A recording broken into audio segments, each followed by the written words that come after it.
Mga kapuso, masarap talagang mahalin at magmahal. Pero, naku, mag-ingat po tayo sa love scammers kung ayaw mong masaktan ang puso, pati na ang mabutas ang inyong bulsa.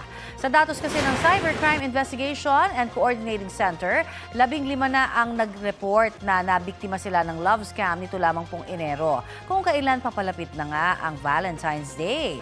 Kaya paalala ng CICC, maging alisto sa red flags o karaniwang modus para maiwasan ang scammers.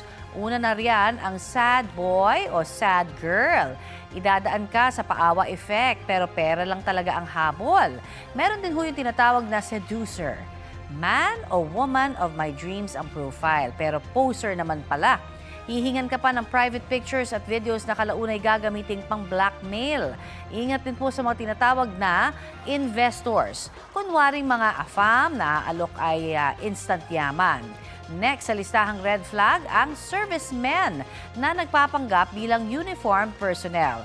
May mga tinatawag din na escort na may pa-down payment bago makipagkita. At ang huli, ang red flag na slow burn.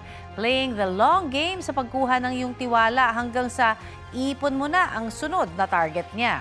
Mas high-tech na raw ang panloloko ng ilang scammers na gumagamit na rin ngayon ng AI-generated contents.